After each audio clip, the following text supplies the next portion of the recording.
NH544 Angamaly Kundannoor bypass action centre committee വിവിധ ആവശ്യങ്ങൾ ഉന്നയിച്ചുകൊണ്ട് എറണാകുളം കളക്ടറേറ്റിന് മുന്നിൽ ധർണ സംഘടിപ്പിക്കുന്നു. നവംബർ 19 നടക്കുന്ന ധർണ ചാലക്കുടി MP ബെന്നി ബെഹന്നാൻ ഉദ്ഘാടനം ചെയ്യും. അങ്കമാലി കുണ്ടന്നൂർ ഹൈവേക്ക് വേണ്ടി സ്ഥലവും കെട്ടിടവും നഷ്ടമാകുന്നവർക്ക് അർഹമായ നഷ്ടപരിഹാരം ലഭിക്കണമെന്നുൾപ്പെടെയുള്ള ആവശ്യങ്ങൾ ഉന്നയിച്ചാണ് ധർണ സംഘടിപ്പിക്കുന്നതെന്ന് NH544 Angamaly Kundannoor bypass action council central committee അറിയിച്ചു. നവംബർ 19 എറണാകുളം കളക്ടറേറ്റിന് മുൻപിൽ സംഘടിപ്പിക്കുന്ന ധർണ ചാലക്കുടി MP ബെന്നി ബെഹന്നാൻ ഉദ്ഘാടനം ചെയ്യും. Angamaly Kundannoor bypass action council central committee general convener Saji Kudiyiruppil, general secretary Johny Thekkanath, treasurer Roy James, joint coordinator TK Peter, dharna coordinator Paulson Kudiyiruppil, committee അംഗം ജുബൈർ തുടങ്ങിയവർ വാർത്താ സമ്മേളനത്തിൽ പങ്കെടുത്തു. 2013 LAR ആക്ട് പ്രകാരമാണ് ഭൂമി ഏറ്റെടുക്കുന്നത് പറയുന്നെങ്കിലും കെട്ടിടങ്ങൾക്ക് കാലപ്പഴക്കം കണക്കാക്കി നഷ്ടപരിഹാരം കൊടുക്കുള്ളൂ എന്നാണ് പറയുന്നത്. അത് നമുക്ക് അവർ വിവരാവകാശം വഴി നമുക്ക് കിട്ടിയ മറുപടിയാണ്. അതുപോലെ ബാലൻസ് വരുന്ന ഭൂമി അവർ ഏറ്റെടുക്കില്ല എന്ന് പറയുന്നു.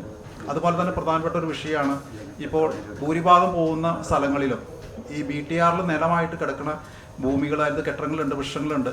അപ്പോൾ അതിനെല്ലാം അവർ ഈ നിലത്തിൻ്റെ വില കൊടുക്കുള്ളൂ എന്ന് പറയുന്നു. അത് നമ്മൾ ഹൈക്കോടതിയുടെ നേരത്തെ നമുക്കൊരു ഡയറക്ഷൻ വിധിയുള്ളതാണ്. അതായത് ഈ പൊതു ആവശ്യങ്ങൾക്ക് ഭൂമി ഏറ്റെടുക്കുമ്പോൾ ഈ BTR അല്ല നമ്മൾ പരിശോധിക്കേണ്ടത്.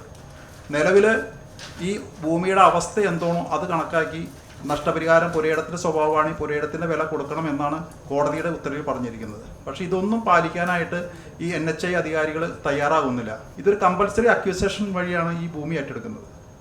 അപ്പോൾ ഈ ബാലൻസ് വരുന്ന ഭൂമി അവർക്ക് വേസ്റ്റാണ്. അപ്പോൾ അതിന് സ്വാഭാവികമായിട്ട് നമ്മുടെ നേരത്തെയുള്ള കോടതി വിധി ഉണ്ട്, 50% ഭൂമി വിലയുടെ 50% നഷ്ടപരിഹാരം കൊടുത്തുകൊള്ളണം എന്ന് വിധിയുള്ളതാണ്. പക്ഷേ ഈ വിധികൾ കാര്യങ്ങളൊന്നും നമ്മൾ പരാതികൾ നൽകിയിട്ടും അത് പരിഗണിക്കാൻ ഇവർ തയ്യാറാകുന്നില്ല. ഇത് ആക്സസ് കൺട്രോൾ റോഡാണ്. അതായത് പ്രവേശനം എന്ന് പറയുന്ന 2, 3, 4 സ്ഥലത്തേ ഉണ്ടാവുള്ളൂ.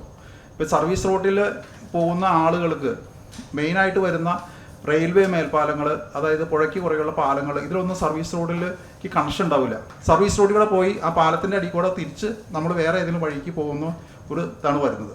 ഇത് ഒരു പ്രദേശത്തെ ജനത്തിനെ അവിടെ നിന്നും ഒരു മാറ്റി പാർപ്പിച്ചുകൊണ്ട് അവരുടെ ജീവിത മാർഗങ്ങളെല്ലാം വേണ്ടെന്ന് വെച്ചുകൊണ്ട് പോകുന്ന ഒരു കാര്യമാണ്.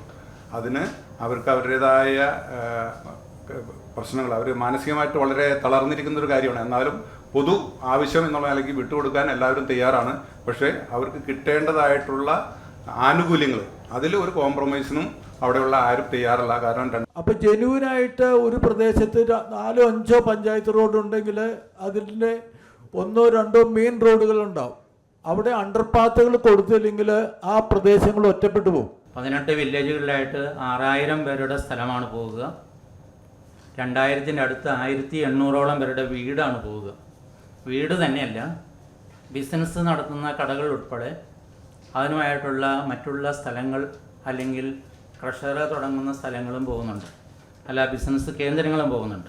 News bureau, Ernakulam. Transparent, light weight, new design, traditional design, അങ്ങനെ നമുക്ക് ഇഷ്ടമുള്ളതൊക്കെ നോക്കിയെടുക്കാൻ എവിടെയാ സ്ഥലം? Wallet jewellers.